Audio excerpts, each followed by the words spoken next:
Hi everyone, thank you for joining us. We'll be getting started in just over a few minutes. The webinar is being recorded and we'll send that out to everyone in the following week.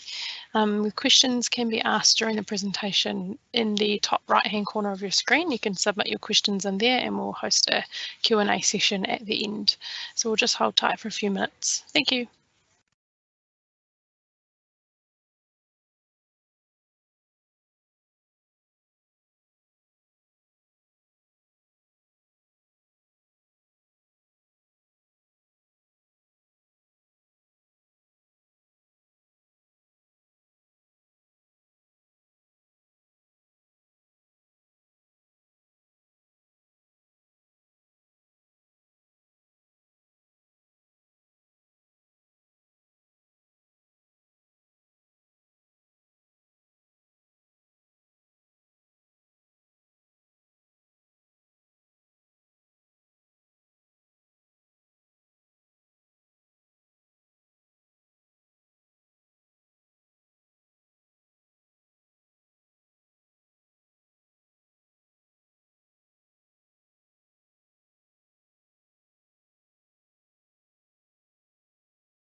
Good afternoon everyone, thanks for joining us. We'll get started in a couple of minutes time.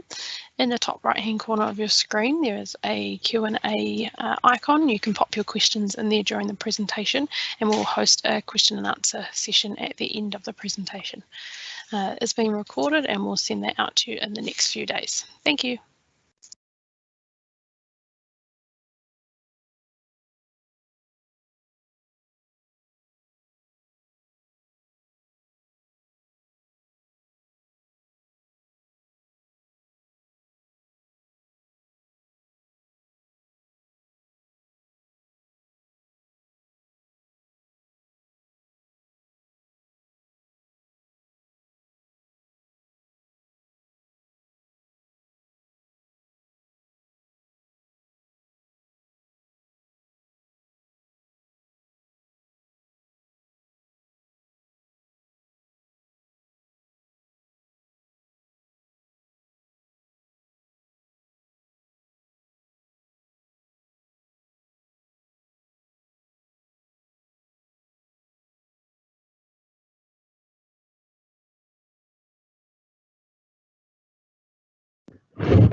Good afternoon, everybody. My name is Martin Pratchett. I'm the Engineering Practice Manager here at Engineering New Zealand.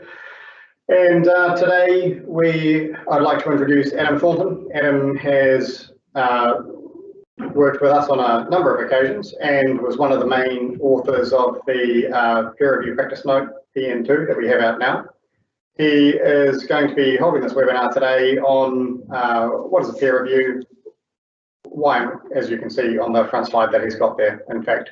And so without further ado, I'll say thank you for your time, Adam, and hand it over to you from here on in. Thank you, Martin, and good afternoon, everybody.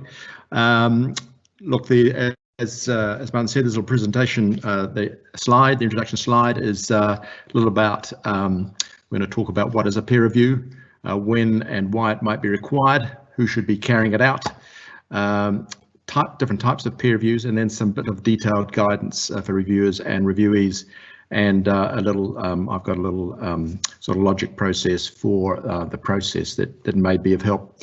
Look, this hopefully many of you will be familiar with many of the things we're going to talk about, but also hopefully I can give you a few ideas to think about that perhaps may not have occurred to you before. I mean, it is, as Martin also said, it draws a little bit on the practice notes, and there are a few around. There is Engineering New Zealand has a good one. ACN's also has one, which is a bit out of date now, I think. But it is both those actually probably need a little bit of update, and perhaps we can think about that. Maybe we're thinking about that when we get to the Q&A session later on. So, look, peer reviews cover a wide range of work. Whether it's design, reports, or assessment, and it has various purposes, if you like. So that can be effectively for quality assurance. It can give confidence of meeting regulatory or compliance requirements. It might be if the client thinks that he hasn't been delivered an optimal solution. Or it can be when something's wrong. And we'll talk about all the different types of different peer reviews when perhaps those different types of peer reviews for those different situations. Martin introduced me very briefly. I am, many of you will know me, I'm a structural practitioner of many more years than I care to recall. And so, look, I have tried to keep this generic, if you like, in terms of engineering discipline, but inevitably I'll fall into a bit of structural paths from time to time, and my my examples will mainly be along on structural issues. So we can, if there's issues that that causes confusion for you non-structural guys and girls, we can talk about that perhaps at the end as well. Look, it is. I guess it's worthwhile saying right at the beginning that peer review can be confrontational, can be emotional, can cause ill feeling, and it's we need to address that right up front. In effect, we are making judgment on our fellow engineers' performance, and so therefore, of course, it is an issue that needs very careful ethical consideration when you embark upon it, and also your response to a peer review as well. So it's just we'll come to that, back to that theme during the afternoon as we talk about the various aspects. I just on a similar sort of topic, it is, one has to say, it's probably the most common source of complaint of engineer versus engineer and firm versus firm in terms of how perhaps a peer review has been carried out. Yeah, so as I said, it can be confrontational, but I try to look on the better side. For many of the types of peer reviews, the most common peer reviews we do can and should be a lot more collaborative, and can be a great learning experience for both for the reviewee and for the reviewer. And I guess I'll try and draw that out a little bit further. So just lastly in this introduction, I was just perhaps a few definitions, pretty basic, but a client is obviously who's engaging us to do some work and maybe calling for a peer review. I'm just referring to the original designer or engineer for the people who have done the work that's being reviewed. Then there's a reviewing engineer, and then we have, excuse me, we might have a regulator, which is who sets the rules, if you like. And then you have an authority. Now, in my case, I'm an engineer, and MB is the regulator, and the local Building Consent Authority, Wellington City or Auckland City, is the authority. Anyway, so just because we'll use these terms a bit, and we'll talk about some other terms a bit as we go through as well. Right, let's get my... Right, so what is a peer review? Look, a pretty upfront type definition here. Peer review is a professional opinion as to the adequacy and or compliance of engineering work when assessed against minimum appropriate standards and good engineering practice. Now, I say the word minimum, I think, is quite important in that, because, and we'll talk about that, I guess, also at length. Because often, what you're judging your pair against is what is expected of a reasonably competent engineer. It's not against best practice, it is against good engineering practice. And the assessment is typically based on obviously investigation, assumptions and analysis, and hopefully unbiased judgment. Yeah, it's not sorry, just coming back to that, the good engineering practice is worth elaborating. It's not just what's in the codes, it's what's developed in practice and what a suitably qualified practitioner would do. It's not, as I said, you're not judging somebody against the best sort of possible solution or the best engineering that you think is possible. I guess it's worth also pointing out that although a lot of peer reviews are quite detailed, it's not a detailed dimensional type check, if you like. It's not that level of accuracy. It's about the engineering principles, calculations and analysis, rather than what has been presented for a third party to, say, build off. We talked about engineering work there, and work can be a number of things. It can be design, it can be assessments of aspects of built structural infrastructure, it can be a technical report, and it can be a planning, some planning or process aspect of the work we do. So, and of course, peer review can cover an entire project or just an aspect of the work. And a peer review is typically intended to reveal rather than to resolve issues. So it is, it's a QA process that's trying to find whether something is right or whether it may be wrong. So, and as I said earlier, it can be a collaborative and positive process. And hopefully it's mostly a precautionary process rather than when things have gone wrong. So, why and when is a peer review required?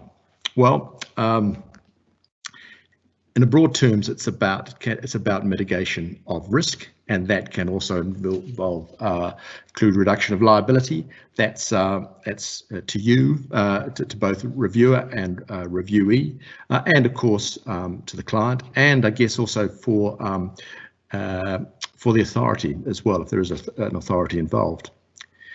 It's about enhancing quality, and it does provide opportunities for ongoing professional development if it's done in a positive and collaborative fashion. Really important now, I reckon. It's also, I think, for us, a self-regulating function for the profession. And when you think about that,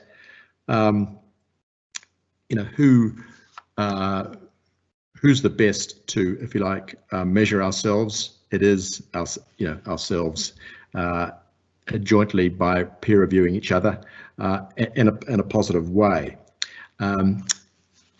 40 years ago, BCAs and other authorities had perhaps large in-house engineering teams who had the knowledge and ability to carry out a reasonable review. Now, I think we all know that these days that tends not to be the case. When authorities carry out effectively an in-house review, normally they are subbing that out.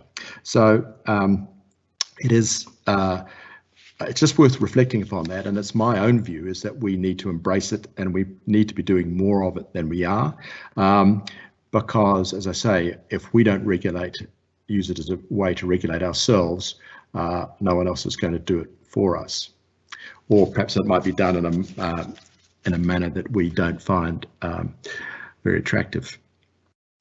Right, so it can be used, can be obviously a process to assist in demonstrating regulatory compliance, and of course, talking from my instance, and for many of us, that can be about compliance with the Building Act, for example, and that there's quite more precise requirements there, and we'll talk a bit more about whether it is possible to do review a whole project or part of a project in that when you're in a regulatory compliance review. And of course, the final and least attractive part of a peer review is to uncover causes of failure. And that, I mean, that can be a major failure, collapse type failure, or it may be just a failure to meet performance standards. So who should be carrying out a peer review? Well, one of the first requirements is that it should be independent, and I say that it's worth thinking about that. So if you're working in a small town and there's a couple of engineers working in that town, for example, and you're habitually peer reviewing each other, then you'd have to say that perhaps that is not fully independent, because you're not testing both of your expertise in a wider framework. Similarly, if you're it's quite often suggested amongst large firms that they'll get their office in another city to do an independent check.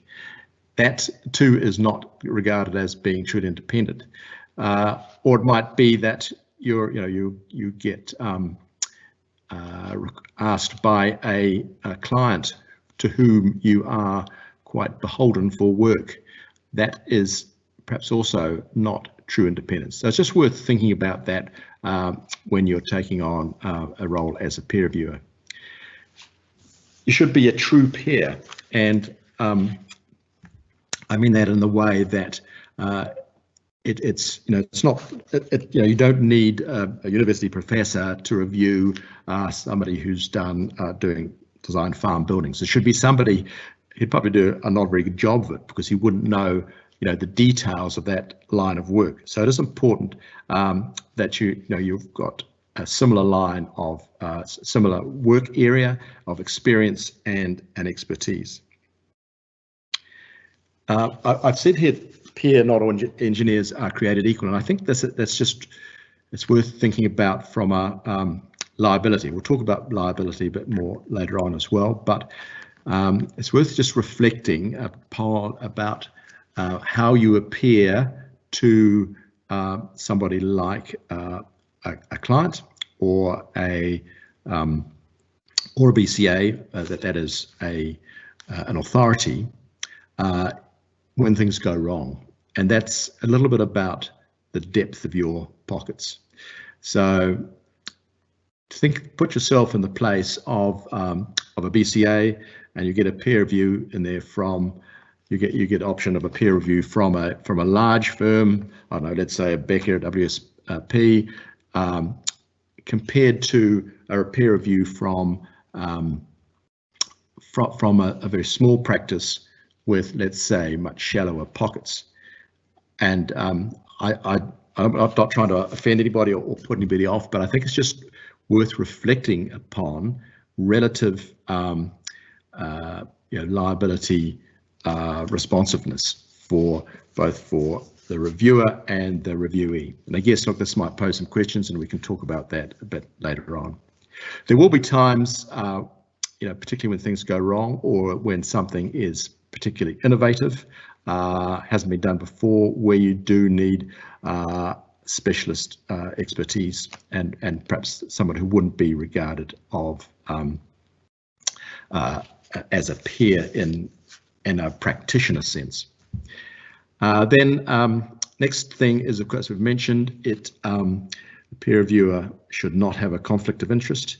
They also shouldn't be a point scorer. Now, look, people who have been involved on both sides of the fence will know that, as I said earlier, that it can cause, peer review can cause a bit of ill feeling, particularly if in effect your result is to be putting down the original designer, and it's an unattractive thing, and I guess we can all recognise that and probably have seen it happen. Similarly, the peer reviewer should not be a usurper of work, and I guess historically we have seen that as well, when particularly when a client asks for a sort of a review because there's perhaps not all, they're a little bit concerned whether they've got the right result. Again, you need to keep your nose clean, so to speak, if you're the reviewer. Very much point out the good and bad parts, perhaps, of a design, but not be in there trying to get the job off the incumbent designer. And finally, in terms of who should be carrying out a peer review, I should say that it needs that the reviewer should be approved by the authority when there is an authority involved in the peer review. So again, like for a building consent type review, it's very important that the person who is carrying out the review, the peer reviewer, has the confidence of the authority, has been approved. So those of you who work in Auckland will be familiar that you need to be on the list before you can be a designer or a reviewer. But wider in the country as well, I certainly know in Wellington for complex works, Wellington City, for example, certainly want to approve the peer reviewer before they start work. So it's just worth just remembering that. Okay, so that's about who. Let's talk a little bit about types of engineering review, and there are a great number of different variety. I've listed some of them here. There'll be variations in your own minds, I'm sure. I mean, at one level, competence assessment, you know, for becoming chartered and those sorts of things. That is a form of review. QA checking, quality assurance checking in-house, whether that's effectively a peer level, chartered engineer to chartered engineer within a firm, or whether it's you know, chartered professional engineer reviewing a junior's work, a graduate's work. It is a type of engineering review, and a lot of the same principles, of course, apply. There can be a sort of review of compliance to meet the requirements of some regulator for the client only. So sure, there will be times. So I'm separating this from a formal compliance peer review, like for a building consent. There are times where the client is aware of compliance issues and wants to be quite satisfied that they are meeting those compliance issues. Then there is what I've called a formal compliance peer review for submittal to an authority. Now, many of us, myself included, often refer to that as a regulatory peer review, but I should tell you that many of the BCAs refer to the reviews that they do in-house for building consents as being a regulatory review. So, for want of a better name, I've called it a formal compliance peer review. That one which will be submitted to an authority, and we'll talk a bit more about that in a moment. So then there is the regulatory in-house peer review for BCA. So that, as I mentioned earlier, often that's subbed out currently. That there are some BCAs who have qualified technical staff in-house. But many, if they decide that they want to do a review, they are subbing it out. Now, I think that it's just worth, if you're involved in that, and quite a few, mainly larger firms are involved in that, it's worth being very clear of what the liabilities are for the people doing the reviews. Are they effectively working as a council employee on secondment, or does the firm for they work for carry full liability if the review is not carried out very well? It's just it maybe if there are people who are working in that role, they might be able to put some stuff up for us to read towards the end. So then there is the one which the type of review that is probably causes the most aggravation, which is, if you like, an independent second review from possibly a disgruntled client.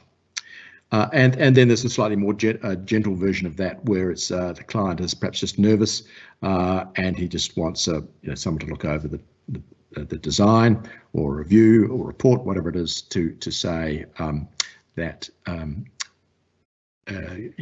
get a view that what has been done in their name, the work that has been done, does meet various requirements, and that can be things such as buildability and cost. And then the final type of review is the forensic review, post-disaster stroke failure review, and that's the I guess that can be the tougher sort. Now, this is the same slide. I've just highlighted the ones I'm going to talk about in a bit more detail, and so that's the strategic concept review. In fact, I think I skipped over that line. It's a really important one, and we'll come back to that. And then we're going to talk a bit about what I've called the formal compliance peer review and the independent second review, a second opinion review, and a bit about a post-disaster forensic review. So we're going to go through each of those in a bit of detail now. So as I said, the strategic or concept peer review, I reckon, is the most underrated but most valuable type of peer review you can do, and it's the sort of thing you do at the beginning of a project, early stages, perhaps at the completion of concept or preliminary design, and it's really about making sure that the designer has their ducks in a row at the beginning of the design process. Those who think about it, if your work is peer reviewed once it has been completed, and the reviewer doesn't agree with your initial assumptions or load paths or whatever, then it's a much harder road to get your design back on track. Whereas if you've and perhaps I use the word anticipation here, if you know that your work is going to be peer reviewed, and I guess this is particularly for formal compliance reviews, then for goodness sake, talk to your client early and get a strategic or concept peer review done, and it, to set the rules and standards for how the design, what are the appropriate standards and codes, and all those things. So let's work through this the slide. So as I say, it is a great prerequisite to a formal compliance peer review. It's not only that. I mean, we quite often see, I think, clients when they're embarking on an ambitious project, and they need to know whether to make commitments for, I don't know, land purchase or whatever, to set the design rolling. Quite often clients at that stage want a sort of a second opinion that things are on the right track. Yeah, so of course, to do that, the client objectives must be well understood, and also environmental and cultural aspects also need to be well understood. So we're trying to establish that the engineering concepts are well conceived, that the assumptions are reasonable, as judged by a reasonable engineer. We need to establish and agree what are the regulatory framework and standards. What are the standards you're going to be designing to? What's the process? What's the submittal and compliance process with the authority you might be working with? Simple things. Structurally, would call them load paths. Other disciplines would have the same sort of process. What are the methods of analysis and modelling you're going to do? Agreeing those. What are the appropriate types of computer programs? Those sorts of things. And then the design pathway. The design process from early concept design and options through to developing those up, designing the primary elements and then the secondary elements and the structural connections, whatever it is, if you for different disciplines as well. And the so that's design and the design pathway, as I said, identifying risks, and that's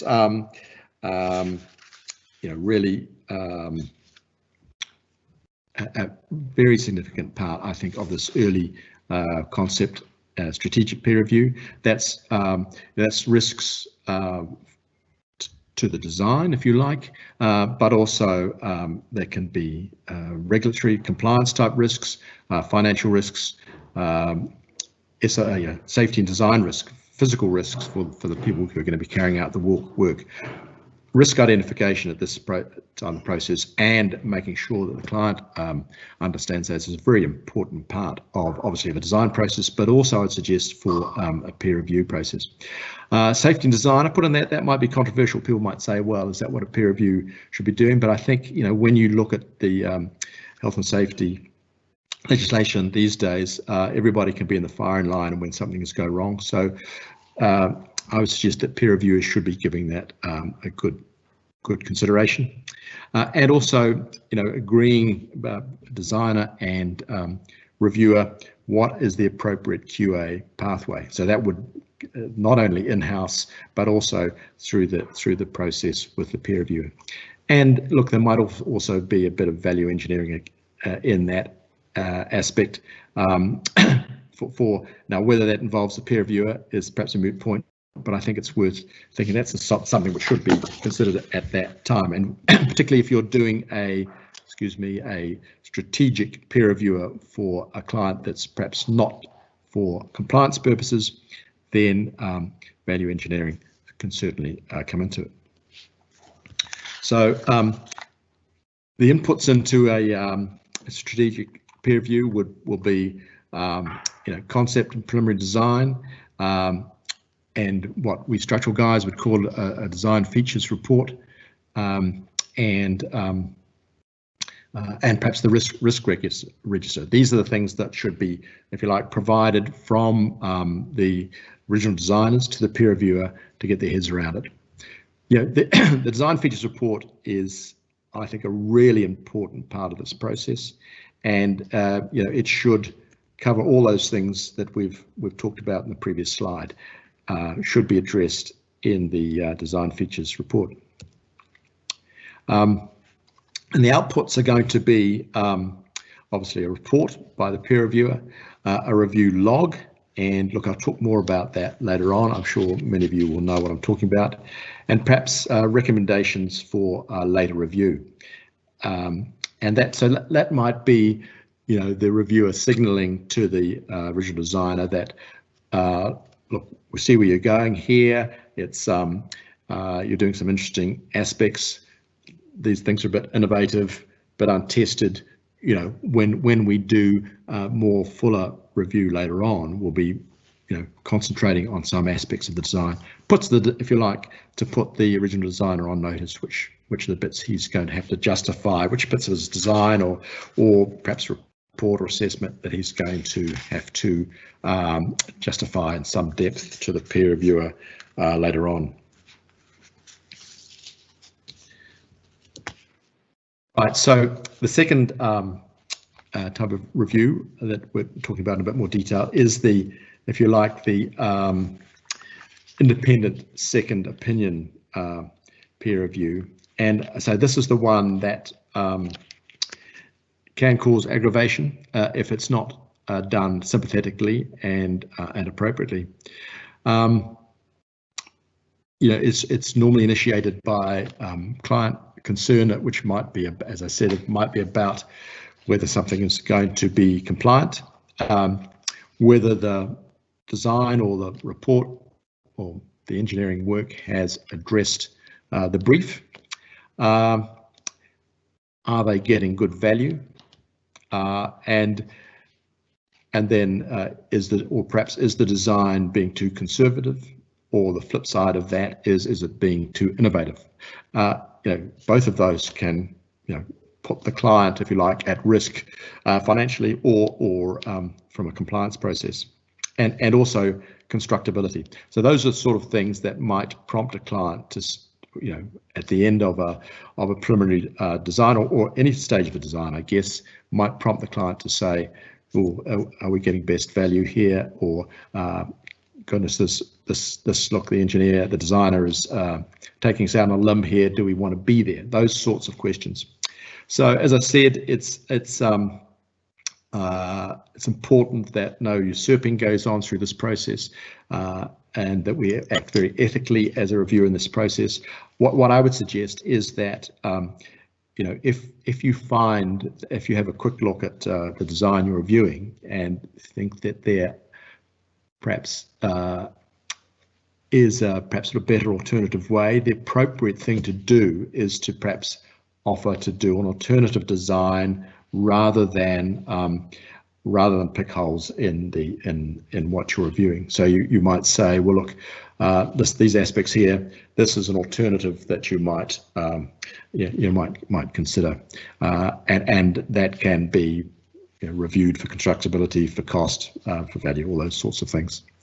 And I guess, look, one of the ethical things which often gets talked about in peer review is notifying the original designer and when that's appropriate to do. I would suggest, my view is that this type of review is very much one where it is appropriate to notify the original designer. One aspect, I mean, could be that, in fact, that the client and the regional designer is in some dispute, could be a financial type dispute, and so it's important that you understand what the client's motives for seeking review are. Right, so now moving on to the third type, which I've sort of highlighted today, which is the again, what I've termed formal compliance peer review. Sometimes refer that to as a regulatory review.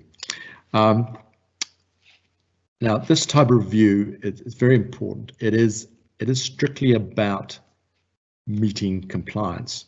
It's not about whether the design is optimal or whether it's the most economical, whether it's the best design. It is about does it meet the compliance requirements? In simple terms, does it meet code? Does it meet current learnings in your discipline of engineering? And it's usually going to be of a completed design, and of course, I guess for us who work in the buildings area, that is something that's going to be required for building consent. So it's an easy example, but there are other examples in other disciplines where things have to be submitted for compliance review. So when is this type of review required? Well, I would suggest that it should be obviously when the work is complex, perhaps when it has when it's high risk or high consequences of failure, where perhaps there's a high risk of non-compliance, obviously perhaps for a very important or expensive element of work that's going to result from it, and it can also be required perhaps when it is when a practitioner is working slightly outside their practice area, i.e. a new technology has come on the market, and this is the first time that the practice or the engineer involved has used a new design method or used a new technology. We all have to take those steps to step up to use something new, and perhaps when you're in that situation, it's good to identify that is a good example of when a peer review should be carried out. And then on a similar vein, if the work you're doing is what we would term an alternative solution, so it is something that doesn't strictly have compliance guidelines issued by an authority, then a regulator, then that's another time when a peer review should be undertaken. And similarly for if there's a high degree of innovation. And lastly, of course, it can just be mandated by the authority that particular work should have a peer review. Now, perhaps we can say that Auckland City, for example, for almost all significant commercial work, they are requiring peer review. That's not the case all the way around the country, but it is. And I guess we might also say that they want a review of everything rather than perhaps a targeted design. And I'll talk a bit about a targeted review. I'll talk about targeted review a bit later on. So, okay, as I said earlier, anticipate the requirement, and perhaps if it is going to be required, then and so this is talking to the reviewees here, if you like, the designers, the original designers. If you know that if you're pretty sure that the work you're going to do is going to require compliance, formal compliance peer review, let your client know early so they can allow for the fees and allow for the program time, all those sorts of things. Get the reviewer involved early and organise a strategic concept peer review prior, because then that sets you on the right road for the review of the full work, completed works. Do think about a detailed scope and brief, and I'll give you some slides about that. And I say in many cases, the reviewer needs to be approved by the authority, because at the end of the day, they are going to be accepting the peer review statement, or in the case of the Building Act, a PS2. So it's just worth thinking a little bit about what defines a design, if you like, in this process. And I guess, look, there'll be lots of different views of that. For this type of review, is it what's in the calculations? Is it what's in the computer modeling, or is it in the design documentation? Because of course the design documentation is the work is going to be constructed or implemented from, and so it's a bit of a moot point. We come from this, our office, the school, is that it's what's shown on the, if you like, the drawings that defines the design, and we tend not to review the calculations in detail. We tend to do parallel design, parallel calculations, parallel analysis to establish us in our own mind that compliance is being met. It's just quite an important aspect that, and we'll talk a bit more about what defines design in the next type of peer review as well. One of the things to consider for a formal compliance peer review is the adequacy or the completeness of documentation. We can all be guilty of reviewing what's put in front of us, but we also need to step back and say, well, look, what's not there to satisfactorily complete the work. Some might argue that goes a bit more than sort of normal peer review, but it is, I think, there have been projects that have gone wrong for this sort of reason, that peer review has looked at the work, but they haven't understood what's missing and what else is required, and that perhaps that follow-up work has not met compliance standards. And then usually at the end of this process, a producer statement is issued, and I make the statement there, not qualified. When I think a producer statement, let me try and clarify that. It can be qualified in terms of the scope that it's covering, but it's not appropriate to qualify it in saying, well, yeah, look, we've done a review. We're just not quite sure about this aspect in there, but here's our PS2. Now, you might say, well, that never happens, but I can tell you it does. That people sometimes in the reports that people write to accompany say a PS2 will leave unanswered questions, and that's a really important thing. When you are doing a peer review, if you've raised questions, all of those questions need to be, if you like, closed. They can't be left open. And that's what I mean by not qualified. So look, for a formal compliance peer review, the inputs to the reviewer are obviously and again, look, I'm using building terminology here, but consent issue, drawings and specifications, a completed updated design features report, calculations question mark, and I say in our office we generally don't ask them for them unless there's some particular aspect that we think we want to look at. We tend to try and do parallel work ourselves.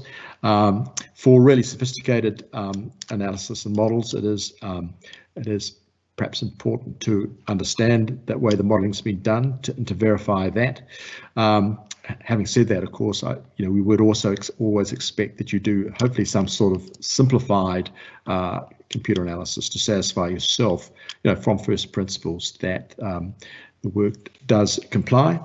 And then there'll be design inputs. What are the design inputs? So these might be specialist reports that the original designer has relied on. So again, look, in a structural sense, that might be geotechnical reports or other specialist reports. All disciplines will have other work that they rely on, input they rely on, and the peer reviewer needs to see those. And of course, the final input to the peer reviewer is a PS1.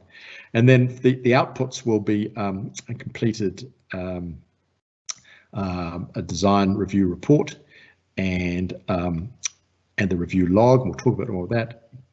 And again, the building case of PS2, and perhaps recommendations for construction monitoring. Now, you might say, well, isn't that the role of the original designer? But certainly it is. But I think it can also be, in some situations, it can be prudent for the peer reviewer to consider whether the construction monitoring level is appropriate. For example, where maybe in alteration work, where you can expect a reasonable amount of design to be carried out during the construction process as things are uncovered. That's perhaps a time to when there should be a higher level of construction monitoring than you would on a typical project. Has the original designer considered that and allowed for it? And look, finally, on the types of peer review, there's the forensic peer review, which is usually following failure or unsatisfactory performance. I'll brief on this. It is about reviewing compliance or performance of completed work. And again, look, how is design measured? Is it what was in the original calculations? Probably not. Is it what was on the drawings? Maybe, but more importantly, it's about what was built, and that's again, look, perhaps getting into legal argument here, but it's quite interesting. You can look at what an engineer has, as a designer has designed, and you might say, well, from what he designed, his design didn't work, but in fact, what has been built, maybe sometimes it does work. And it's just in a forensic design case, if it does get to that nasty litigation, all that sort of stuff, those aspects needs a lot of thought. How is design measured? Well, perhaps I should reflect that it's perhaps as how is the performance measured? It is about what's been built rather than what's on paper. Now, just this type of process, this type of review is not about assigning culpability, but of course it can lead to litigation and needs particular care. And often this is the time when it does need an expert who's perhaps may have been more qualified than the original designer to understand quite where things have gone wrong. The inputs for this can be varied and can involve everything from on-site investigation and materials testing or whatever, all sorts of process.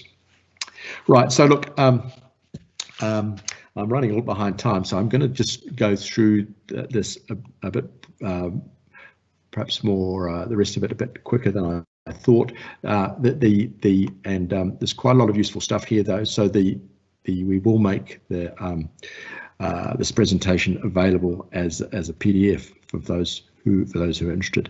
So look, this next area, which I'll try to go through briefly, is talking about some guidance, both reviewers and reviewees. There's a bit about the brief and the scope, ethical obligations, liabilities, the log, which I've talked about, and the peer review report, and a little bit about engineering judgment. So the brief for a peer review, it needs to have define the purpose, what the original objectives, the description of the work, the scope of the review, the inputs and the outputs. So those are the things that are going to be given. Now, often in a peer review positive, let's call it a positive peer review, where a designer knows that his work is going to be reviewed, it's appropriate for that designer to perhaps define the brief and the scope of the review, and get the client and the authority to agree to that scope. And I have a view that a scope that just says thou shalt review everything is a bit unproductive. We don't have enough engineers to do that sort of review on every work. What should be reviewed is critical aspects, obviously. We'll talk a bit more about that later. Now, each of these little points here I have a slide on. And there's a series of slides here, which is a sort of example brief for a peer review. So as I say, this might be prepared probably by the original designer, but sometimes by the client or by an authority as well. So it talks about what inputs will be required, what level of review will be carried out, and so this is suggesting a high-level review of methodology, assumptions, and load paths. These things we've already talked about, but so there's a few slides here that sort of spell out, which might be a useful sort of template for those who need to provide briefs. So this is the brief for the stage 1 review, and then there's one like a further brief for the formal compliance review. And there's lots more input. So again, look, I've used the structural model, but the reviewer is going to want to see architectural drawings, a durability report, structural fire calculations, all those sorts of things. And then there's some lists of types of things that might be reviewed. So there's a review of seismic modeling, maybe a review of typical gravity frames rather than all of them, and it's a detailed reviews of some aspects of the structure, review of typical details, and things like that. So things that are important to your discipline, things that make the work complex, those are the things that should be concentrated on. We talked about the outputs already. This is a briefing document, to say. It should talk about the program, talks about clarifications. For example, peer reviews, geotech peer review is not included within the structural peer review, and then there'll be some contractual bits. So, the peer review should be engaged directly by the client. Very important aspect, what the form of agreement is going to be, what the liability is going to be, all those sort of typical things. So there's another page here on targeted brief. So for really complex work, and this is so perhaps innovative work and work that requires my alternative solution, then it should be, in particular, it's very important, I would suggest that gets reviewed by the authority before the review gets carried out. Right, ethical obligations, we'll race through these, they're all pretty, we've talked about most of them. Confidentiality can be a big issue. Sensitivity, we've talked about. Notifying the other engineer, not point scoring or supplanting. It is a common source of complaint. Whistleblowing, I think, look, I've put that in there. Again, that might be controversial, but there will be times for when a whistleblowing is required if you are, presented with work that is particularly below standard, and as perhaps not the first time you've seen it from a particular engineer, then of course ethically we do have some obligations in terms of whistleblowing. Right, so liabilities, look, I think I'll race over this because we've already talked about, to whom do you owe liabilities? Just about everyone you can think of. So that's why it's important to be very clear and aware of your liabilities, not only to clients, to the other engineer, to the BCA, and future third parties, all that sort of things. And you'll recall those comments I gave about relative depth of pockets earlier on. So look, this is a example of a log. I guess many of you have seen this. This is a review log. It's quite important. That's a blow up of it, a typical one. But there's usually an initial question or comment. Is it a query? Is it advice or whatever? Then there's a reviewer comment about it. We don't think we don't understand this, or we don't think that's quite right. Then there's a team response, and we follow on, then the reviewer comment, it's noted, and or maybe they want a follow-up clarification, and then at the end they must be closed. Right. So yeah. So look, the next couple of slides are about the peer review, what it should cover. Pretty basic sort of stuff there. So I'll leave you to read that in your own time. And then there's a final slide here on engineering judgment. I often reflect upon engineering judgment. We tend to be a lot more forgiving of our own engineering judgment than we are of those people we are reviewing.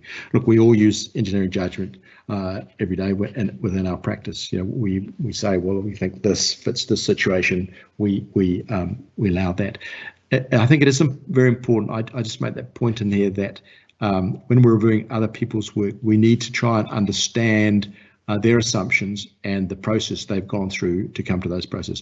Yeah, a lot of that should be spelled out in the design features report, but it is not appropriate to have a overly conservative work. Again, as I've said before, you are applying reasonable standards of a typical competent practitioner.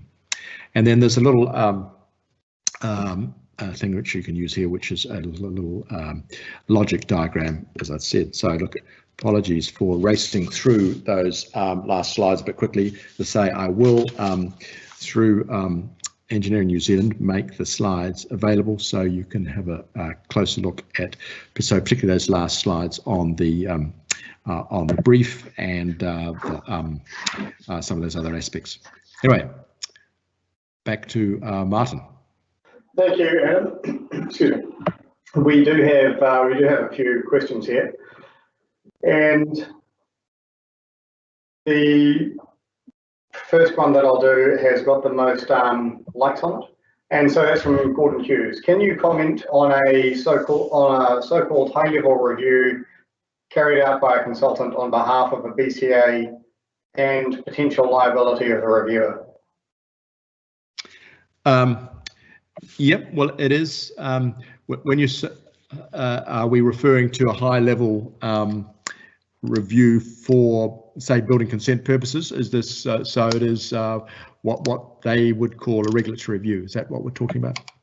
Yeah, I'm assuming so. Yeah. Yeah. Well, as I said, as I intimated, I think it will very much depend on your agreement with the with the local authority. So this is the reviewer's engagement with the local authority. They, as they are aware that in some instances, engineers are effectively seconded into the local authority, in which case I would suggest that the the liability to the firm that employs those engineers is probably quite low, and quite often those engineers remain, if you like, invisible or not transparent to the applicant. That's one end of the scenario. The other end of the scenario is that some BCAs, and I think Christchurch is in this category, others may well be too, whereas they are engaging the firm to carry out a review, so that the firm is visible. And I would suggest that there is liability there, perhaps back to the council. But it will, of course, come down to the engagement that has been agreed upon between the review firm and the BCA. So it's a very the answer is it's a quite a wide range of what the liability could be. But it's very important to understand just what it is, and because some of those high-level regulatory reviews are just that, a very quick flick through the drawings. Doesn't seem to describe the work. A quick glance to the load paths look reasonable. They're not doing any detailed review. So it's I would suggest it's not appropriate to assume a whole lot of liability when you're doing that sort of review. If the council wants a high level of liability, then you need to be doing a much more in-depth review.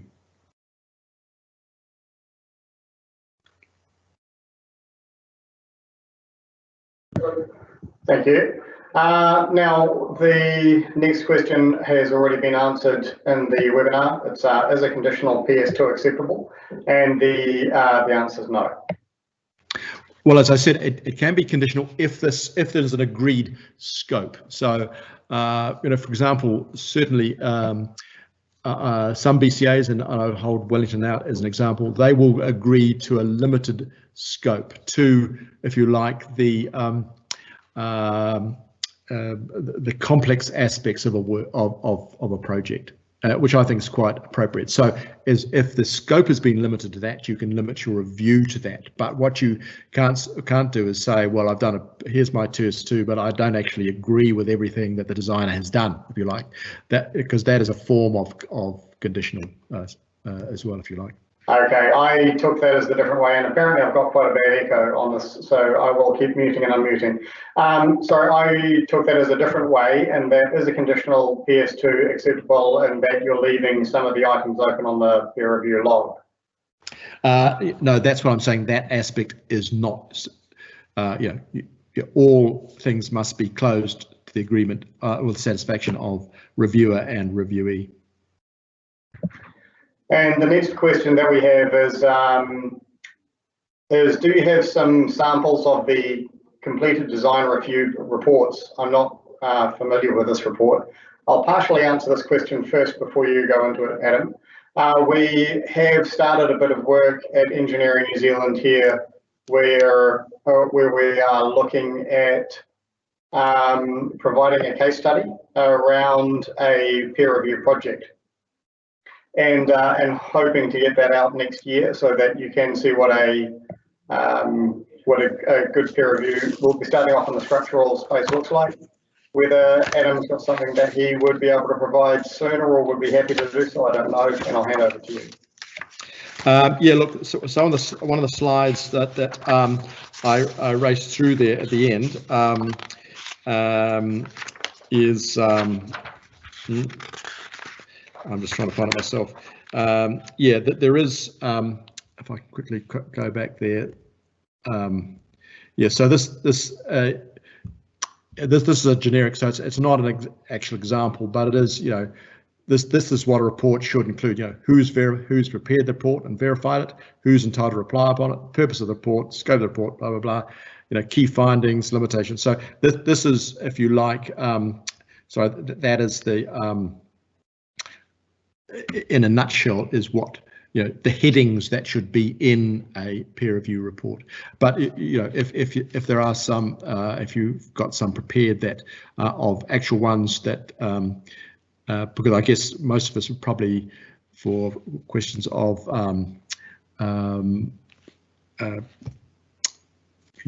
liability and confidentiality, won't be sharing actual reports, but maybe you can tease some out. So if you've got those examples, people may well find those useful.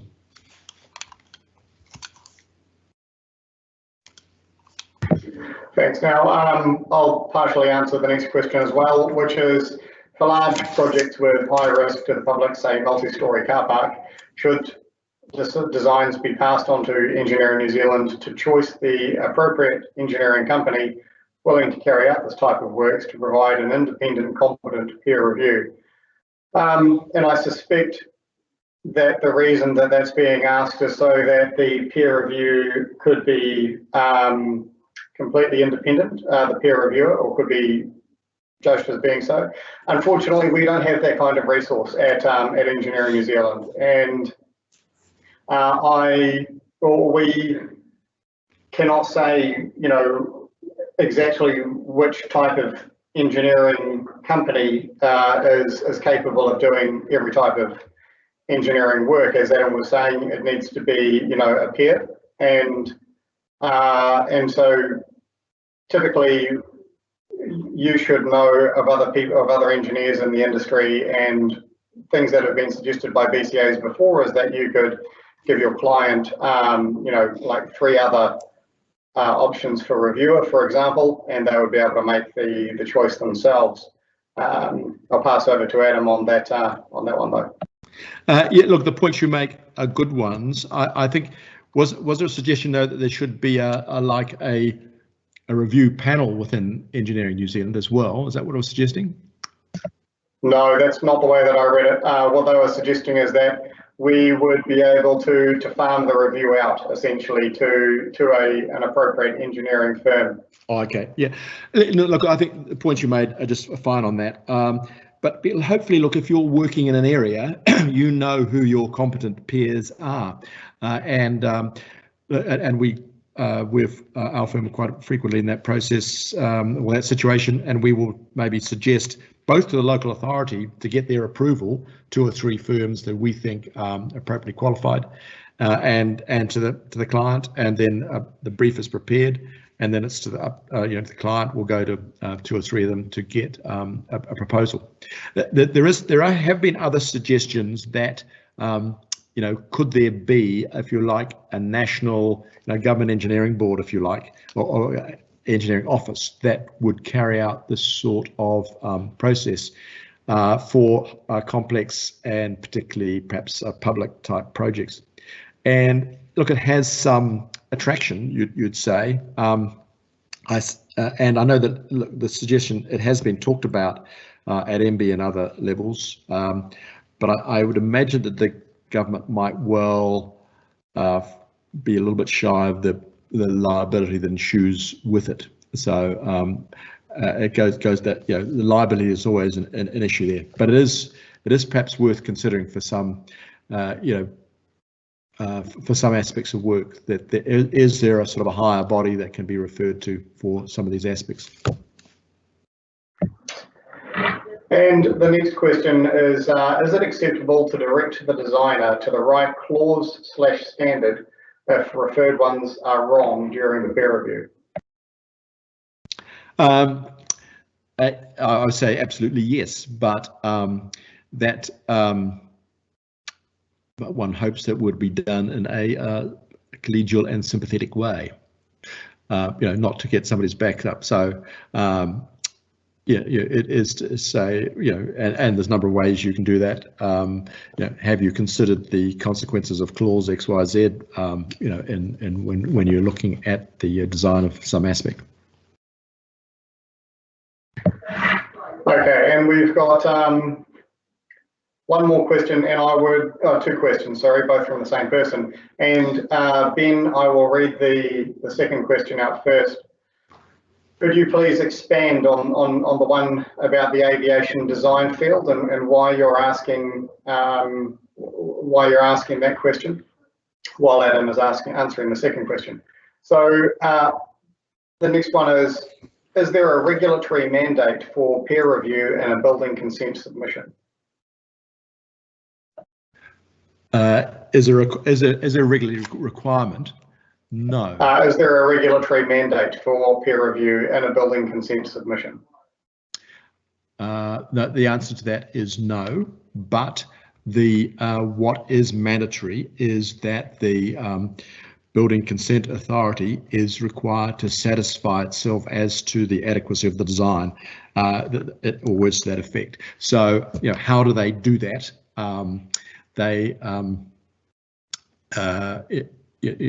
have their own liabilities, they have their own insurers, they have their own processes and quality assurance processes, and often that will be when it is complex work or when it is innovative work, when it is alternative type solution work, then because we've seen more frequently than all of us would like examples around the country in the last few years of, and I have to say, like, put a hand up as structural engineer, there has been a number of structural engineering failures, and inevitably the local authority is ending, is the deepest pockets, is ending up there with big liabilities on their books. So when they stand up in court, the lawyers perhaps the clients, the third parties lawyers or the owners lawyers are saying, well, council, you checked it, you gave us a consent,